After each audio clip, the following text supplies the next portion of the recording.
Welcome friends to my channel. Friends, आज के video में हम लोग बात करेंगे कि न्यूली ज्वाइंट जो पीओ होते हैं उनकी सैलरी कितनी होती है, क्योंकि कमेंट सेक्शन में किसी ने पूछा था कि सर सैलरी के बारे में एक वीडियो बनाइए। तो न्यूली ज्वाइंट पीओ की सैलरी के बारे में डिस्कस करेंगे इस वीडियो में। और आफ्टर जेआईबी एंड सीआईबी आपका जब क्लियर होता है तो उसके बाद से आपके कितने कितने परसेंट के इंक्रीज़ होते हैं। लाइक बेसिक के ऊपर इंक्रीज़ होता है तो कितने रुपए से इंक्रीज़ होता है जीआईबी एंड सीआईबी क्लियर करने के बाद से। तो पहले जो आपका जो बेसिक्स देखिए, बैंक में क्या होता है कि बैंक में सारा खेल आपके बेसिक पे के ऊपर होता है। तो जैसे कि न्यूली ज्वाइन जो पीओ रहता है 12th बाईपेटाइट के बाद उसकी जो बेसिक पे रहती है वो हो जाती है 48,480। और उससे पहले कितनी थी? तो उस वक्त 36,000 थी। बट अब बेसिक से आपकी 48,480 और उसके ऊपर आपका डीए होता है। बेसिक के ऊपर आपका डीए हो जाता है और डीए आपका क्वार्टरली बेसिस में या फिर मंथली बेसिस पे चेंज होता रहता है। तो अभी के हिसाब से क्वार्टरली बेसिस पे ही होता है।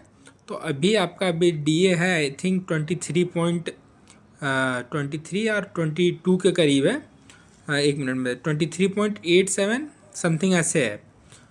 तो डी आपका चेंज होता रहता है और तो डी आपके बेसिक के ऊपर हो जाता है। प्लस उसके बाद से एक स्पेशल अलाउंस होता है, वो होता है। और स्पेशल अलाउंस आपका डिसाइड होता है बेसिक प्लस डीए का कितना परसेंट होता है। बेसिक प्लस डीए का 26.50% आपका स्पेशल अलाउंस होता है। तो आपकी बेसिक तो स्केल 1 पे उतनी रहती है, प्लस डीए चेंज होता रहता है। अब उसका 26.50% होगा, वो स्पेशल अलाउंस हो जाता है। तीन चीज़ हो गई। उसके बाद से स्पेशल अलाउंस के ऊपर भी आपका डीए ऐड होता है।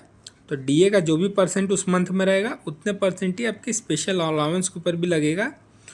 फिर उसके बाद से आपके लर्निंग अलाउंस होते हैं। बैंक टू बैंक ये रुपीज़ डिफरेंट होता है लर्निंग अलाउंस के। और जैसे कि बैंक ऑफ इंडिया में जो हमारा है उसमें 850 के अराउंड है और दूसरे बैंक में मतलब लमसम सेम ही रहता है, कुछ का अंतर होता है। तो लर्निंग अलाउंस हो गया, फिर लर्निंग के ऊपर भी आपको डीए मिलेगा, इतना हो गया। उसके बाद से आपका CCA मतलब सिटी कंपल्सरी अलाउंस होता है, ये होता है। तो ये भी बैंक टू बैंक और सिटी टू सिटी डिफरेंट होता है। और उसके बाद से फिर आपका आ जाता है, अगर आपने मतलब कि आप घर के पास है तो HRA हो जाता है। और HRA आपके बेसिक के ऊपर सिटी के ऊपर different major A B and C के ऊपर डिफरेंट होता है। उससे 10%, 9%, 8% उसके ऊपर होता है। तो ये डिफरेंट कैटेगरीज में डिवाइड होती है आपकी सैलरी। और ऑल एंड ऑल कंबाइन होके लास्ट में आपकी मतलब कि ग्रॉस बन जाती है। न्यूली ज्वाइंड जो पीओ होता है उसकी 80 के अराउंड 81 या फिर 80 के अराउंड हो जाती है। और बाकी आपका एनपीएस डिडक्शन और जो भी ये होती है ये एसोसिएशन का डिडक्शन कट के अराउंड आपके हाथ में 75 या फिर 75 के अराउंड 76 के अराउंड आपके हाथ में मिलती है अगर आप न्यूली ज्वाइंड पीओ हो तो।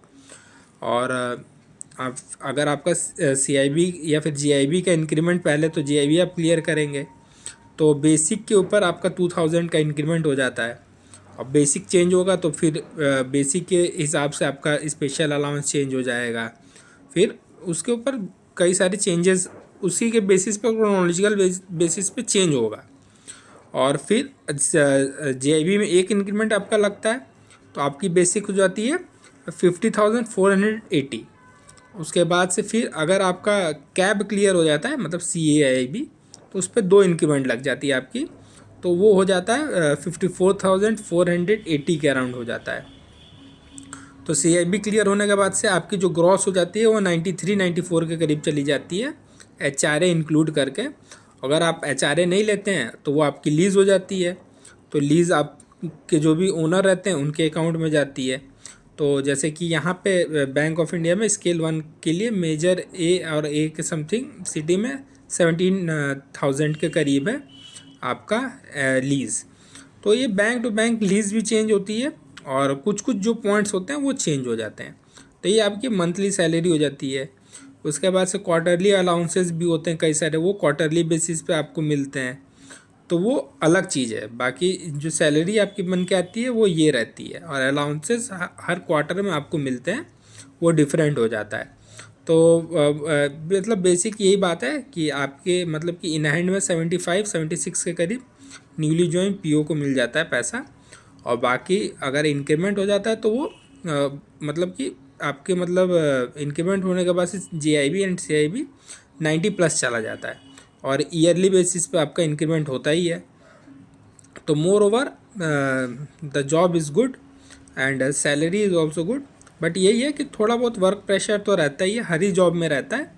तो उसको इग्नोर करते हुए पहले एक स्टेबल जॉब लेने की कोशिश करें आप लोग, और ज़्यादा मतलब कि इस चीज़ में ना पड़े रहें कि प्रेशर है कि नहीं है, कि हम लोग मतलब दूसरे में कर लेते हैं। नहीं, पहले एक चीज़ में स्टेबल हो जाइए, उसके बाद से दूसरे जॉब में स्विच होने का आप लोग सोच सकते हैं।